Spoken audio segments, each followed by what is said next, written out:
हाँ जी, हेलो बच्चों। So last lecture के दो न्यूमेरिकल्स एज होमवर्क पेंडिंग है. We are going to discuss them at last, or we will discuss them in the next lecture along with some more numericals. Okay, so we will see as per the timing of this lecture. Okay, so now the next part is, अब तक हमने क्या किया? अब तक हमने magnetic field निकालना सीखा. Magnetic field, okay, due to current.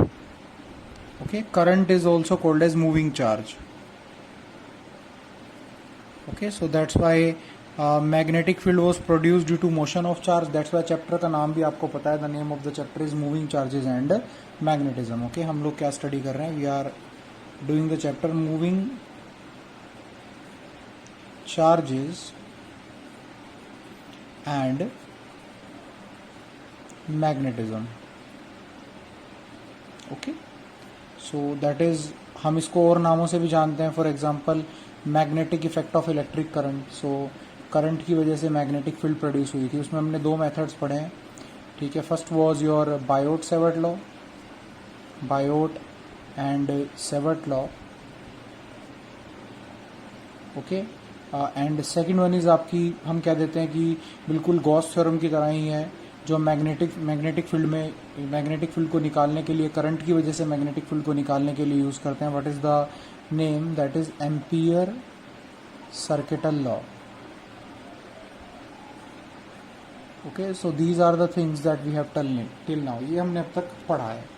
Okay, so now अभी क्या होता है कि हम लोग इसका मतलब ये समझ चुके हैं कि चार्ज जब मूव करता है, यानी इलेक्ट्रिक करंट, बिकॉज आपको पता है सपोज ये एक वायर है, and what we are saying, हम लोग ऐसा बोल रहे हैं बिकॉज आज हम एक एंटायरली थोड़ा नया टॉपिक स्टार्ट करने वाले हैं. मैग्नेटिक फील्ड हमने निकालना सीख लिया है. अब मैग्नेटिक फील्ड के इफेक्ट्स क्या क्या होते हैं, थोड़ा हम वो स्टडी करने वाले हैं. ठीक है, सो देखिए बच्चे, अब जब हम कहते हैं इलेक्ट्रिक करंट इस तरफ जा रहा है, तो इसका मतलब क्या है कि वायर में इलेक्ट्रॉन्स जो है वो इस तरफ जा रहे हैं. Okay, so that simply means कि चार्ज मूव कर रहा है. सो इसका मतलब जो वो हमने पढ़ा कि मैग्नेटिक फील्ड जो है वो जनरेट होती है, मैग्नेटिक फील्ड प्रोड्यूस होती है, तो बेसिकली वो मैग्नेटिक फील्ड प्रोड्यूस किसकी वजह से हो रही है? आपके पास जब चार्ज मूव कर रहा है तो वो चार्ज क्या प्रोड्यूस कर रहा है? That charge is producing your magnetic field. तो मूविंग चार्ज आपका क्या प्रोड्यूस करता है? बेसिकली मैग्नेटिक फील्ड प्रोड्यूस करता है. ओके, सो अब यहाँ से एक बहुत ही इंटरेस्टिंग कंसेप्ट, जो कि एनसीईआरटी का बेसिकली पहला टॉपिक है, वो स्टार्ट होता है. And what is that topic? That is your magnetic force.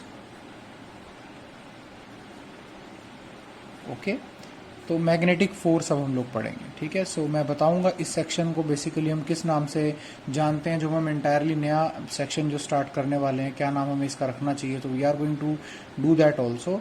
So first of all हम मैग्नेटिक फोर्स जो है वो स्टडी करना चाह रहे हैं. इसका सब्सक्रिप्ट एम लिख देंगे तो इसका मतलब FM हो गया, विच मीन्स मैग्नेटिक फोर्स हो गया. ठीक है, ओके, सो लेक्चरों की बारिश हो जाएगी आपके ऊपर लगातार एकदम से. ठीक है, सो बी प्रिपेयर्ड. थोड़ा अपने न्यूमेरिकल्स वगैरह के लिए मैंने आपको स्पेस दिया था कि आप अच्छे से समझ लो. ठीक है, okay, magnetic force is your next thing that we are going to discuss. Okay, so now देखिए, अब मैं आपको एक बड़ी सिंपल सी चीज़ बता दूं. सपोज एक मैग्नेटिक फील्ड कहीं पे एग्जिस्ट करती है. There is a magnetic field, there is a magnetic field.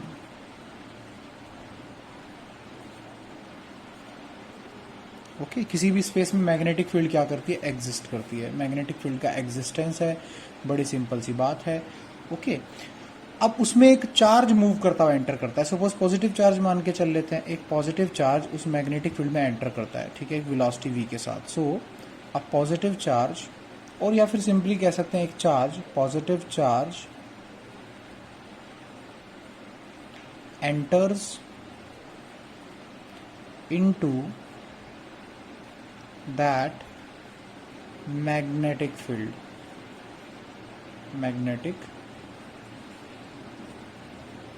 Okay, so एक मूविंग चार्ज उस मैग्नेटिक फील्ड में क्या करता है? एंटर करता है. ओके, तो अब जब वो मैग्नेटिक फील्ड के अंदर एंटर करेगा, तो अब आप समझिए, देखिए मूविंग चार्ज है, मूविंग चार्ज. ठीक है, मूविंग चार्ज की भी अभी हमने पढ़ा. मूविंग चार्ज एक करंट के बराबर ही तो है. जब चार्ज मूव करता है तो हम कह सकते हैं it is equivalent to some current, क्योंकि एक्चुअली करंट में भी तो कौन मूव करता है? चार्ज ही मूव कर रहे होते हैं.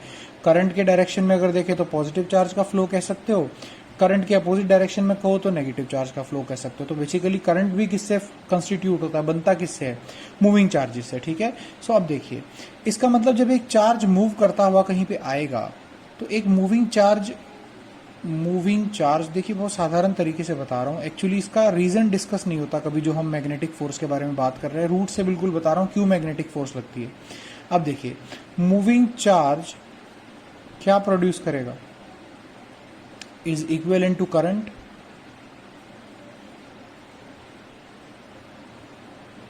Is equivalent to some current, very easy. अब अगर moving charge is equivalent to some current तो करंट क्या प्रोड्यूस करता है, magnetic field, and current produces magnetic field. अभी पिछले सेक्शन में यही मत्था मार के आए हम लोग, अगर थोड़ी सी कंफ्यूजन हो, देखिए एक चार्ज यदि मूव कर रहा है, सिंपल सी बात है, सपोज चार्ज Q है, वेलोसिटी v के साथ मूव करता जा रहा है, तो आप कह सकते हैं वह चार्ज कुछ करंट के इक्विवेलेंट होगा, सिंपल सी बात है, ठीक है, बिकॉज करंट में भी कौन मूव करता है, बेसिकली चार्ज। और अभी तक जो स्टडी किया बायोट-सैवर्ट लॉ और एम्पियर सर्किट लॉ में, उसमें यह पढ़ा कि करंट की वजह से बनने वाली मैग्नेटिक फील्ड कितनी होती है। तो अगर वो इक्विवेलेंट टू करंट है तो विच मीन्स वो क्या प्रोड्यूस करेगा अपने सराउंडिंग में, मैग्नेटिक फील्ड प्रोड्यूस कर रहा होगा जो मूविंग चार्ज है, ठीक है। अब देखिए, अब अगर ये मूविंग चार्ज एक ऑलरेडी एग्जिस्टिंग दूसरी मैग्नेटिक फील्ड में एंटर करेगा तो दो मैग्नेटिक फील्ड के इंटरेक्शन की वजह से उनमें आपस में क्या हो जाएगा, अट्रैक्शन। अब समझिए, आपके दिमाग में आ रहा होगा ऐसा कैसे, समझिए हम लोग कोर मैग्नेट पे चलते हैं, जो हम लोग मैग्नेट जानते हैं, आपको पता है ये नॉर्थ पोल, ये साउथ पोल।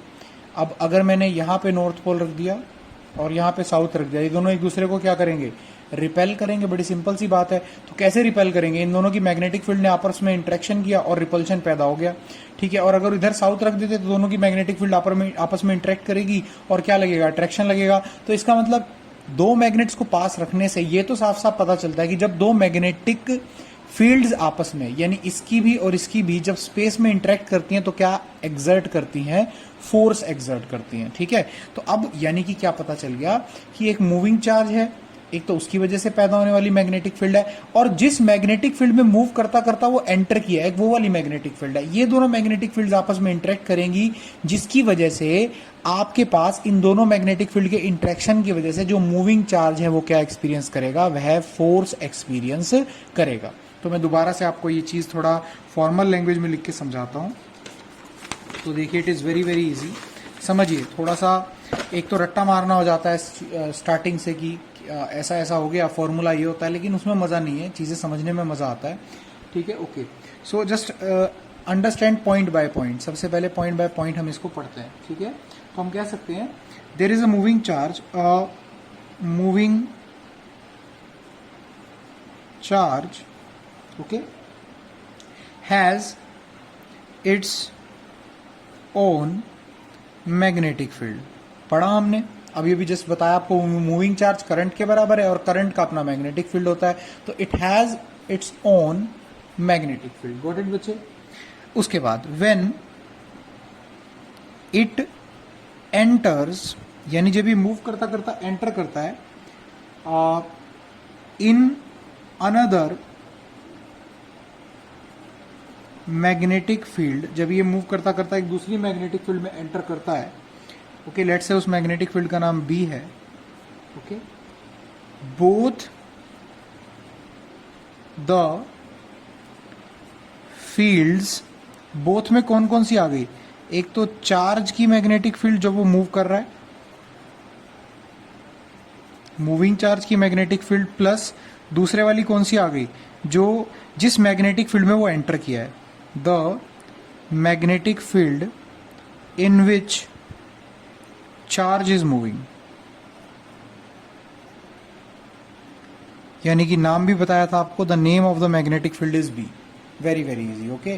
सो बोथ, इसका मतलब समझ में आ गया ना, कौन सी both. So both the fields they interact,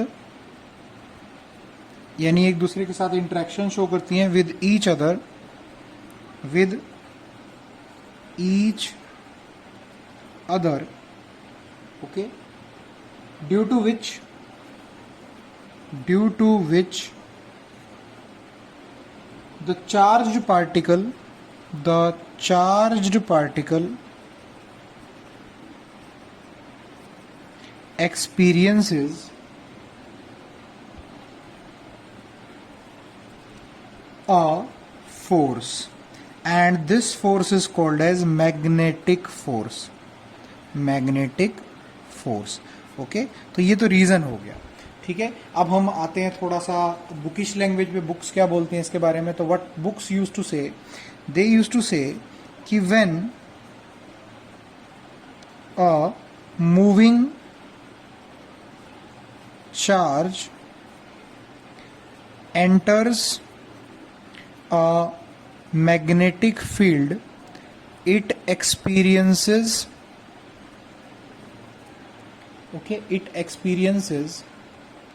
some force. This force is called as magnetic force. बहुत सिंपल सी बात है, यानी कि जब आपका एक मूविंग चार्ज एक मैग्नेटिक फील्ड में एंटर करता है तो वो क्या एक्सपीरियंस करता है, एक फोर्स एक्सपीरियंस करता है, जिस फोर्स का नाम क्या होता है, मैग्नेटिक। अब वो क्यों एक्सपीरियंस करता है, उसका रीजन क्या है, वो मैंने आपको ऊपर वाले पॉइंट में बहुत अच्छे समझाया है कि एक तो मूविंग चार्ज की खुद की भी मैग्नेटिक फील्ड क्रिएट हो जाएगी और जिसमें वो एंटर किया वो भी एक मैग्नेटिक फील्ड है। Magnetic field interact with each other and due to which the moving charge experiences the given force. Got it? So this is very very easy. Okay, so now moving on to the next thing, अगली पे भी चलते हैं। देखिए, so next what we have, अगर हम बात करें तो इसको बहुत अच्छे से डिफाइन किया गया है। So let's look at the third point. Okay, तो suppose there is a magnetic field, this is the magnetic field and a given charge particle, this is the charge particle and let's say charge is positive, okay, and it has entered into this magnetic field and it is having a velocity v. The angle between both is theta. Okay, what is the angle between a velocity vector and given magnetic field? तो ये वो magnetic field है in which charged particle has entered. Charged particle has entered. Got it बच्चे? And this is velocity of the charged particle. Velocity of the charged particle. So this is very very easy. Okay, so now what is that force? So vector form से बता रहा हूँ सीधा सीधा। सो that force experience, जो ये charge particle इस magnetic field की प्रेजेंस की वजह से फोर्स एक्सपीरियंस करेगा, so that force is given equal to Q V cross B. मैंने आज तक आपको मैग्नेटिक फील्ड की डायमेंशंस नहीं करवाई, लेकिन today we will discuss them. Okay, so this is the force experience. So this is the force experience by the charge particle. जब एक चार्ज पार्टिकल एक मैग्नेटिक फील्ड के अंदर एंटर करता है तो उसके ऊपर कितनी फोर्स लगती है, Q V cross B. Q charge हो गया and V cross B, cross product of V and B. Okay, so Q का पोलैरिटी आपको कंसीडर करना है। You have to consider the polarity of Q. Consider the polarity of Q. Plus है तो यहाँ plus Q मतलब plus value आ जाएगी, माइनस है तो minus. Polarity of Q, Q की पोलैरिटी भी हम यहाँ पे क्या करेंगे, कंसीडर करेंगे। सो this is very very easy. तो बच्चा लोग ये बहुत ज़्यादा आसान है, ठीक है, इसको समझना कुछ भी मुश्किल नहीं है। आगे चलते हैं। ओके, सो अभी अभी बिल्कुल ताज़ा ताज़ा पढ़ के आए हो कि अगर एक चार्ज पार्टिकल एक मैग्नेटिक फील्ड में एंटर करता है, ठीक है, जिसमें V और B के बीच का एंगल कितना है, it is equal to theta. Okay, so charge particle experiences the force which is called as FM and formula for FM is QV cross B। तो आपको पता है एक वेक्टर है, so vector has got both the things, it has got magnitude and it has got direction also, ठीक है। अभी direction के बारे में भी बात करते हैं, मैग्नीट्यूड के बारे में भी। तो सबसे पहले डिस्कशन कर लेते हैं किसके बारे में, मैग्नीट्यूड। छोटी सी ही बात है तो इस वाले पोर्शन में डिस्कस करते हैं। सो what is magnitude of that force? The magnitude of that force is very very easy. The formula for magnitude is, अगर आप क्रॉस प्रोडक्ट को खोलना जानते हैं तो आपको परेशानी नहीं आएगी, ठीक है। And in case of magnitude आपको कुछ प्लस या माइनस क्यू नहीं कंसीडर करना, सिर्फ मैग्नीट्यूड्स पुट करने सबके। सो what is the value of FM का जो मैग्नीट्यूड है वो कितना हो जाएगा, इट विल बी क्यू, और V क्रॉस B किसके बराबर आएगा, it is VB sin theta.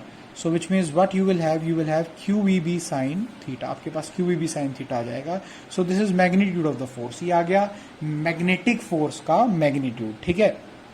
अब साइन थीटा कैसी फिजिकल क्वांटिटी होती है? It is dimensionless. आपको पता है रेशो होती है साइड्स की, हाइपोटेन्यूज और किसका? Perpendicular. Perpendicular by hypotenuse. Perpendicular भी सेंटीमीटर या मीटर में और हाइपोटेन्यूज भी सेंटीमीटर या मीटर में, तो डायमेंशनलेस हो गया. सो this is dimensionless.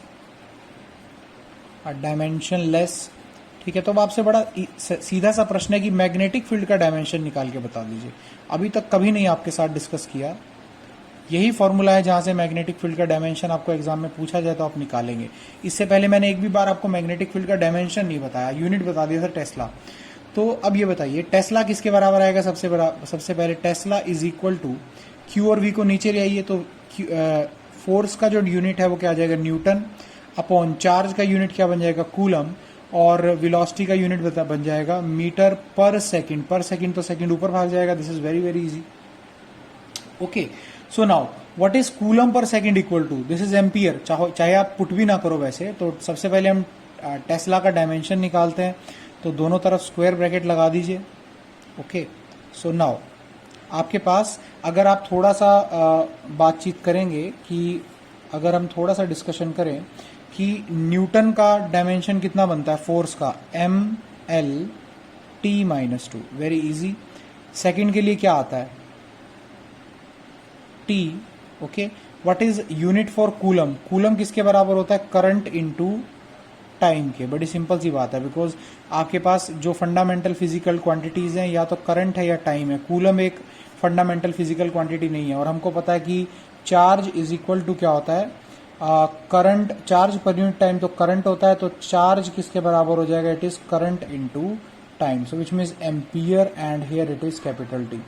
Okay. So this is your dimension of Q. Got it बच्चे? सो विच मीन्स यहाँ पे क्या आ जाएगा? Ampere into time. Got it बच्चे? इनटू मीटर के लिए क्या आ जाएगा? That is L. So L और L कैंसिल हो जाएंगे. ये वाला T इससे कैंसिल हो जाएगा.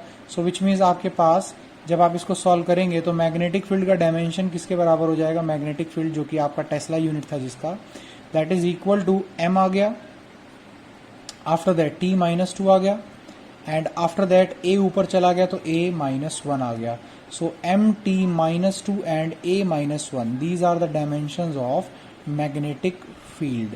ओके. सो मैग्नेटिक फील्ड का डायमेंशन कितना बनता है बेटा? It is MT-2 and A-1. Okay.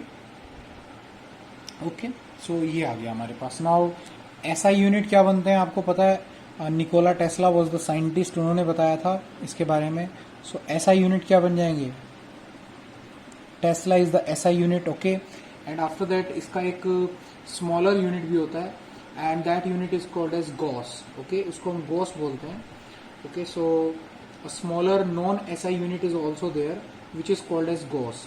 So because gauss is practically very large. Because जैसे आपका फेराडे जो कैपेसिटेंस का फेराड यूनिट होता है वो बहुत लार्ज होता है, ऐसे टेस्ला बहुत लार्ज होता है. तो there is a non SI unit also. Okay. And that non SI unit is called as gauss. Okay. Scientist name was Gauss and scientist name is Tesla. Okay, both are on the name of scientist. Okay, so Tesla and Gauss. And what is the relationship between Tesla and Gauss? अगर Tesla और Gauss के बीच में आपको relationship कोई पूछ ले exam के अंदर, so the relationship between both of them is 1 Gauss is equal to 10 raised to power minus 4 Tesla. So this is very easy. Always remember this. Okay, so 1 Gauss is equal to 10 raised to power minus 8 minus 4 Tesla. So this is very easy and easy to remember and पढ़ना बहुत आसान है. ठीक है. Okay, so now this is what we have to do about magnitude कितना हो गया उस फोर्स का? मैग्नेटिक फोर्स का मैग्नीट्यूड कितना हो गया? QVB sin theta. वहाँ से हमारे पास B के लिए फॉर्मूला आ गया. अगर हम निकाले डायमेंशन के लिए तो force upon charge into velocity. Charge का यूनिट कूलम पर कूलम और वेलोसिटी का मीटर पर सेकंड. सेकंड ऊपर चला गया तो सबका हमने डायमेंशन डाल दिया. And now we have got the dimension of magnetic field. Magnetic field का T means tesla. So magnetic field का डायमेंशन कितना हो गया? MT-2 A-1. Okay. And there are 2 units and which are very very useful. So one is named after Nikola Tesla, that is your SI unit, and one is your Gauss was the name of another scientist, surname of another scientist. So a known SI unit which is smaller and practical unit of magnetic field. Earth की magnetic field इसी के order की होती है. अगर मैं बताऊं तो अर्थ की मैग्नेटिक फील्ड होती है approximately 3.5 into 10⁻⁻5 Tesla. So it is of the order of Gauss के आसपास की होती है. Okay, so in this way you can remember. Now talking about the direction is the important part. So now see बच्चे, now here you have two cases. अगर आप यहाँ पे बात करेंगे तो you are having two cases. So what is case number 1? So case number 1, when Q is positive, जब Q positive हो तो फिर तो Q को देखने की जरूरत ही नहीं है. फॉर्मूला क्या है? F is equal to Q V cross B. So now suppose ये आपके पास क्या हो गया? This is your you can say that V and this is your B. ठीक है, और F प्रोपोर्शनल है इसके मैग्नेटिक फोर्स जो है. This angle is theta. आपको बहुत अच्छे से पता है, पिछले साल आप पढ़ के आए हो. ठीक है, अगर आप V क्रॉस B निकालना चाहते हैं तो आपको क्या करना पड़ता है? पहले वाले वेक्टर के अलोंग फिंगर्स राइट हैंड की, दूसरे वाले के अलोंग पाम कर्ल कर दो. अंगूठा पेज के अंदर जा रहा होगा, आप खुद भी करके देखना. So in this case it is in this direction, very easy. Perpendicularly inward is the meaning. Perpendicularly inward. हम कौन सा रूल लगा रहे हैं? Right hand thumb rule, that is. ठीक है, V cross B and it is very very easy. ठीक है, and this is quite easy कि आप क्या करें, आप पहले वेक्टर पे फिंगर्स लगाएं राइट हैंड की, पाम दूसरे वेक्टर को फेस करना चाहिए, कर्ल करेंगे तो थंब आपको किसका डायरेक्शन देगा? मैग्नेटिक फील्ड का. So this is called as right hand thumb rule and very easy to remember also. Okay, so now suppose अगर आपका case, okay, so now there is another case. Suppose movement कुछ ऐसे ना हो के कैसे हो जाए. Let's say movement is like this. ये पार्टिकल इधर जा रहा है V और मैग्नेटिक फील्ड इस तरफ को है B. Okay, and theta is the angle between them. आप यहां से देखेंगे तो V क्रॉस B इस बार कैसे आ जाएगा आपका? खुद ही निकाल के देखा करो बताने से पहले. V विच मीन्स V किस तरफ है? इस तरफ. B इस तरफ है तो V क्रॉस B आपकी तरफ आ रहा है. देखिए perpendicularly outward. So which means what is the direction? Direction is in this case it is perpendicularly outward. Okay, देखिए अभी यहाँ पे Q ने अपना रोल प्ले नहीं किया बिकॉज Q पॉजिटिव है, कोई इफेक्ट नहीं डालेगा. ठीक है, सो this is the case when Q is positive, जब मूविंग चार्ज आपका कैसा है? पॉजिटिव है. आगे चलते हैं, थोड़ा गेम में ट्विस्ट आएगा. When your Q is negative, जब आपका Q क्या हो जाए? नेगेटिव हो जाए. सो लेट्स सी, उस केस में देखते हैं क्या बनेगा हमारे पास. सो सी बेटा, when Q is a negative charge, so in that case how story goes on. So just see बच्चे, case 2 is when Q is negative. तो आपको बस थोड़ा सा चेंज करना होता है. देखिए यार, बहुत सी बुक्स ना ट्रिक्स बताती हैं, ये वाला रूल याद कर लो. वो यार कुछ नहीं याद करना होता, सब क्रॉस प्रोडक्ट पे बेस्ड है. ठीक है, सो हम कुछ रट्टा वट्टा नहीं मारने वाले, ना मुझसे मरवाए जाते. ये फ्लेमिंग का ये वाला रूल कर लो बेटे, क्योंकि वो सिलेबस में नहीं है, वो 10th में रट्टा मारने के लिए काम आते थे. ठीक है, okay, so suppose Q is negative. So in this case अगर जो नेगेटिव चार्ज है वो इस तरफ एंटर किया और मैग्नेटिक फील्ड इस तरफ थी, जो अप्लाइड मैग्नेटिक फील्ड में जिसमें वो एंटर किया, and this angle is theta. तो सबसे पहले तो आपको पता है FM किसके बराबर है? It is equal to QV cross B. Okay, in this case this is negative. Okay, so first of all तो और नॉर्मल क्या करो? V क्रॉस B निकाल लो. So what is V cross B equal to? This is V, this is B. So what is V cross B? अंदर जा रहा है थंब. ठीक है, लेकिन नेगेटिव चार्ज जब देखिए अंदर जाने वाला यूनिट वेक्टर, सपोज मैं एक्सिस का नाम रख देता हूं. दिस इज Y एक्सिस, ये हो गया X एक्सिस, और आपकी तरफ कौन सी आ रही है? Z. ठीक है, अंदर की तरफ -Z. तो V cross B which means इसका डायरेक्शन अगर आप V क्रॉस B निकालेंगे तो -K कैप आएगा. लेकिन अगर इस नेगेटिव को आप उस -K कैप से मल्टीप्लाई कर दें तो आपको पता है वेक्टर को अगर माइनस साइन से मल्टीप्लाई कर दो उसका डायरेक्शन पलट जाता है. तो which means V cross B ऐसे आना था, लेकिन Q नेगेटिव होने की वजह से जब उसको मल्टीप्लाई किया तो वो क्या हो गया? Outward. So which means in this case V cross B is going to give you perpendicularly outward direction. Perpendicularly outward direction. So this is damn easy. ठीक है, बहुत ज़्यादा आसान है. ओके, अब अगले पे आ जाइए. ठीक है ना, सपोज अगला केस क्या बना देते हैं? दोबारा से खुद से ही किया करो तो उसी में मज़ा आता है. ठीक है, कोई भी चीज़ समझ में आती तभी जब आदमी खुद से करना स्टार्ट करता है. तो this is V and B. So this angle is theta. So again you have to find out V cross B. So what is V cross B's direction, क्या आ जाएगा? देखिए चार्ज नेगेटिव है, ये जो यहाँ से चार्ज जिस पे आप फोर्स लगा के ऑब्जर्व करें जो इधर की तरफ भाग रहा है, that charge is negative. This time the charge moving with velocity V is negative. Okay, so what is V cross B equal to? So this is V cross B, V cross B. लेकिन ये 4 से जब आप V cross B factor को multiply करोगे तो this Q is negative. तो जब आप Q से मल्टीप्लाई कर दोगे तो it is going to be perpendicularly inward. So which means what is the direction? Direction is perpendicularly inward. Okay, so which means जब चार्ज पॉजिटिव है, जब Q पॉजिटिव है, तब तो Fm का डायरेक्शन क्या है? Proportional to V cross B. ठीक है, और जब चार्ज कैसा है? नेगेटिव है, तब Fm जो है वो प्रोपोर्शनल टू क्या है? Negative of V cross B. यानी कि आपका V क्रॉस B के उल्टे डायरेक्शन में your direction will be. Okay, so this is very very easy. तो काफ़ी ज़्यादा आसान है. चलिए एक छोटा सा न्यूमेरिकल करते हैं, उससे थोड़ा और क्लियर हो जाएगा. आपको थोड़ी सी एक बात याद होगी, मैंने आपको 11th क्लास में बताया था कि अगर आपको किसी वेक्टर का डायरेक्शन देखना है तो बस उसका यूनिट वेक्टर देख लीजिए. Unit vector represents the direction. Okay, so चलिए मैं आपको एक बड़ा इजी सा क्वेश्चन दे रहा हूँ कि आपके पास एक चार्ज है कितने का? 2 कूलम का. ठीक है, and it enters a magnetic field in a given region. The magnetic field is equal to 2i cap plus 2j cap plus k cap tesla. Got it बच्चे? And velocity vector of the given charge particle is i cap plus j cap and plus 3k cap. Let's give. ठीक है, metre per second. So it entered into the magnetic field. So पहले तो force निकालने की बातचीत अगर मैं आपसे करूं, so I am asking you to obtain the value of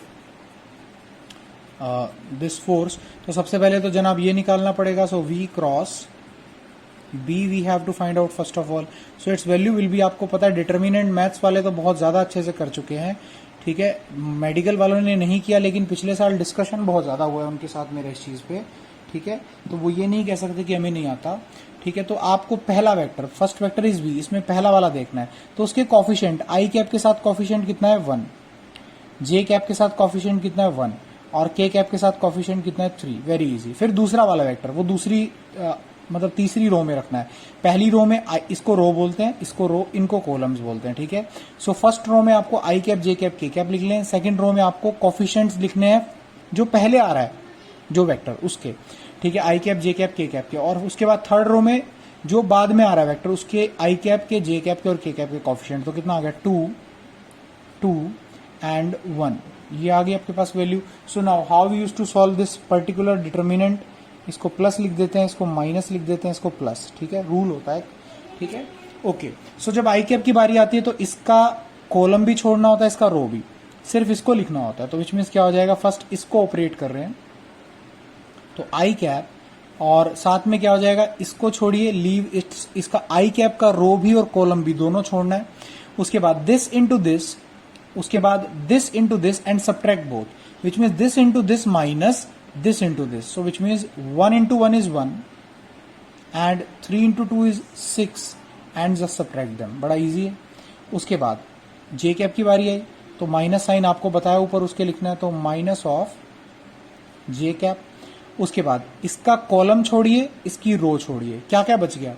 ये और ये. देखिए बेटा प्लीज, इसको छोड़ेंगे, इसको स्किप करेंगे.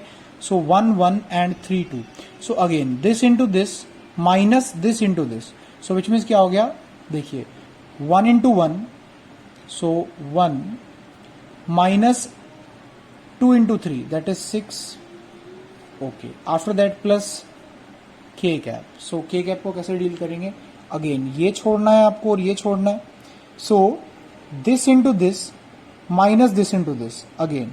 सो which means K cap. So right now इसको छोड़ दिया, इसको छोड़ दिया, तो 1 into 2 is 2 minus 1 into 2 is 2 that is 0. So 2 minus 2 and answer is 0 here. So which means what is your V cross B? V cross B कितना निकल के आ गया?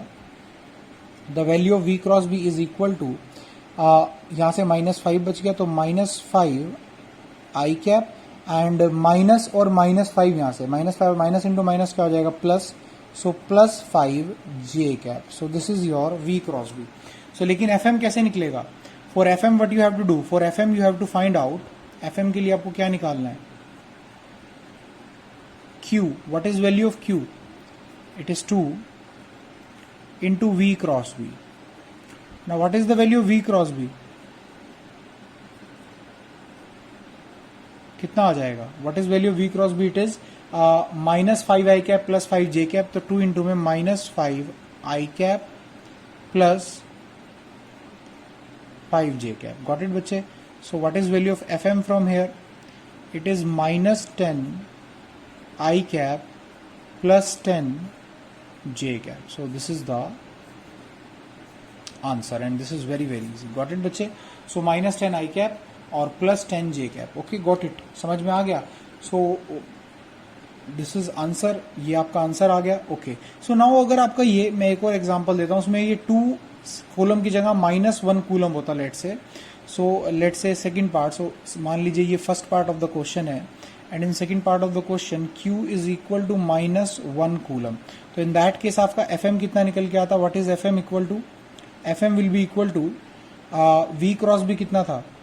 -5 I cap plus 5 J cap, because इन दोनों में कोई change नहीं बता रखा and -1 coulomb is outside. So what is FM equal to from here? -5 I cap, okay, and -5 J cap. So this is what we have got. Okay, तो ये आपका -1 के कूलम के चार्ज पे आता है और ये किस पे आता है? +10. अब जरा डायरेक्शन चेक करिए. डायरेक्शन निकालने के लिए आपको क्या बताया गया है कि यूनिट वेक्टर निकालिए. तो यहां से फोर्स का यूनिट वेक्टर कितना आएगा? यूनिट वेक्टर का फॉर्मूला याद होगा, वेक्टर अपॉन इट्स मैग्नीट्यूड. तो -10 I cap plus 10 J cap divide by 10 का स्क्वायर प्लस 10 का स्क्वायर कितना हो गया? √200. तो विच मीन्स कितना हो गया बेटा आपके पास?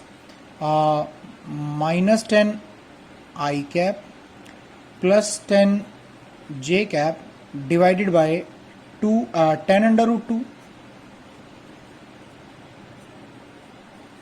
Okay, so 10 got cancelled out, 10 got cancelled out. So what is the unit vector of force, which means unit vector direction देता है आपको. तो माइनस I कैप बाय √2 और प्लस J कैप बाय √2. ठीक है, और जरा इस वाले चार्ज पे भी देख लेते हैं कितना आ जाएगा. तो यूनिट वेक्टर ऑफ फोर्स, तो what is force? 5 I cap minus 5 J cap upon इसका मैग्नीट्यूड 25 प्लस 25, 5 का square, it is √50. So what is √50 equal to? √50 is your unit vector है. Unit vector √50 is 5√2. So 5 I cap divided by 5√2 minus 5 J cap divided by 5√2. तो देखिए 5 से 5 उड़ा, 5 से 5 उड़ा, तो कितना हो गया? FM का डायरेक्शन आ गया नेगेटिव चार्ज पे जो लग रहा है इस फोर्स में, I cap by √2 minus J cap by √2. Now just observe please. देखिए अब है बात, देखिए अगर हम +10 कूलम के चार्ज वाली फोर्स की बात करें तो माइनस I कैप बाय √2, यहां पे कितना है? प्लस I कैप बाय √2, यानी बिल्कुल उसका अपोजिट. जितना उसमें I कैप में फोर्स का डायरेक्शन है, इसमें उसका बिल्कुल अपोजिट है. और प्लस J कैप बाय √2 और यहाँ पे कितना? Minus J cap by √2. तो विच मीन्स क्या हो गया? ये वाला वेक्टर इसके क्या हो गया? बिल्कुल अपोजिट. तो नेगेटिव साइन ने सिर्फ क्या रोल किया? इसने सिर्फ फोर्स के डायरेक्शन को रिवर्स कर दिया. पॉजिटिव चार्ज पे फोर्स का डायरेक्शन ये आ रहा था और नेगेटिव पे ये आ गया. तो which means negative sign has huge significance. ठीक है, in case of finding the direction of force. Direction of force को पलट देता है. मान लीजिए अगर किसी केस में फोर्स का डायरेक्शन आ रहा है I कैप और अगर ये पॉजिटिव चार्ज पे आ रहा है तो नेगेटिव पे वही क्या हो जाएगा? माइनस I कैप आ जाएगा. याद रखिएगा. ठीक है, it just reverses the direction of force acting on the charge. Charge पे एक्ट करने वाली फोर्स के डायरेक्शन को क्या कर देता है? रिवर्स कर देता है. And this is very important. ठीक है, बहुत ज्यादा इंपॉर्टेंट है समझना. उसके बाद आगे चलते हैं बेटा. अब कुछ फीचर्स पढ़ लेते हैं. ठीक है, कुछ स्पेशल पॉइंट्स हैं. मान लीजिए आपके पास फॉर्मूला क्या था? Formula is F Q V cross B, और अगर मैग्नीट्यूड को खोल देंगे तो क्या बन जाएगा? मैग्नीट्यूड बन जाएगा QVV sine theta. So question number 1, मतलब स्पेशल पॉइंट नंबर 1, मान लीजिए V और B एक दूसरे के पैरेलल हैं. V पैरेलल टू B, यानी थीटा कितना हो गया? 0 डिग्री, और anti parallel to B, anti parallel, इस केस में थीटा कितना हो गया? It is 180 degree. Got it बच्चे? सो सी, जब थीटा 0 डिग्री आ गया तो इन दैट केस FM कितना हो जाएगा? Q V B sine 0, it is 0। And जब 180 हो गया तो साइन 180 भी कितना होता है, 0 होता है। तो साइन 180 के केस में भी कितना हो गया, 0। विच मीन्स अगर ऐसा केस है कि V और B एक दूसरे के पैरेलल हैं, या फिर ये केस है कि V और B एक दूसरे के एंटी पैरेलल हैं, नो फोर्स, या फिर नो फोर्स नहीं कहेंगे, नो मैग्नेटिक फोर्स, बेटा क्या पता किसी और चीज की वजह से कोई और फोर्स लग रही हो, no magnetic force is experienced by charge, experience by the charge. बहुत ही सिंपल है बेटा, बहुत आसान है, ठीक है। ओके, सेकंड थिंग, मान लीजिए पार्टिकल न्यूट्रल है जो जा रहा है, पार्टिकल इज न्यूट्रल, जो मैग्नेटिक फील्ड से गुजर रहा है, चार्ज ही नहीं है उसके ऊपर, तो Q 0 हो गया, तो देखो यार F मैग्नेटिक कितना हो जाएगा, स्ट्रेट अवे 0, आपको दिखाई दे रहा होगा यहाँ पे Q है। Okay, so these are two very very important cases जो आपको पता होने चाहिए। अब थर्ड केस, सपोज आपका चार्ज पार्टिकल पे चार्ज भी है, ठीक है, लेकिन वो रेस्ट पे है, particle is at rest, particle is at rest. So in that case क्या आंसर आ जाएगा, भाई पार्टिकल रेस्ट पे है तो क्या आंसर रहेगा, V कितना हो गया, 0 हो गया।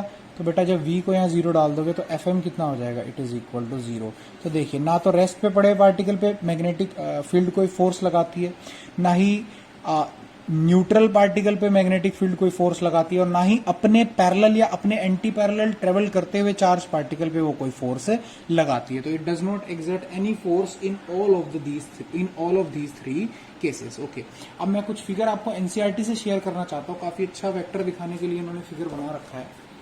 सो सी, ये फोर्स का डायरेक्शन निकालने के लिए थोड़ा जूम इन कर लेते हैं इसमें, देखिए। सो this is V and this is B, positive charge है, याद रखिएगा पॉजिटिव, तो विच मीन्स Q कोई भी रोल प्ले नहीं करेगा डायरेक्शन में, सिर्फ V क्रॉस B देखेंगे। सो what is V cross B, V cross B घुमाएंगे तो फिंगर किधर जाएगा, ऊपर की तरफ को, देखिए कर भी रखा है, जब V से B की तरफ आप अपनी फिंगर्स को कर्ल करेंगे तो हम ऊपर की तरफ जाएगा, इस पे आ जाइए जरा, इस पे, ठीक है। सो मैग्नेटिक फील्ड इधर है, this is magnetic field and this is V, देखिए this is magnetic field and this is V। सो अगर आप V क्रॉस B करेंगे तो कैसे आएगा, ये V हो गया, और मैं थोड़ा अपना 1 मिनट जस्ट होल्ड लो, सी बच्चे। सो ये V है आपका और ये B है, देखिए V ऊपर की तरफ को, B बाहर की तरफ को, तो V क्रॉस B करेंगे तो फोर्स किधर लगेगा, उस तरफ को, तो विच मीन्स ये फोर्स लग रहा है, V cross B and thumb उस तरफ को जाएगा। और अगर नेगेटिव चार्ज हो जाए, मैंने आपको क्या बताया था, नेगेटिव चार्ज के केस में हम लोग सिर्फ V क्रॉस B से जो डायरेक्शन है उसको क्या कर देता है, reverse. So that's why this is the direction. So these questions are very very easy, ठीक है। So tomorrow we will do force acting on a current carrying wire placed in a magnetic field. Okay, उसके बाद आप काफी maturity पकड़ जाएंगे इसके अंदर। Okay, then we will start with very frequent lectures for this chapter. ठीक है, फिनिश कर देंगे हम इसको in upcoming 3 or 4 days. Thank you, thanks a lot.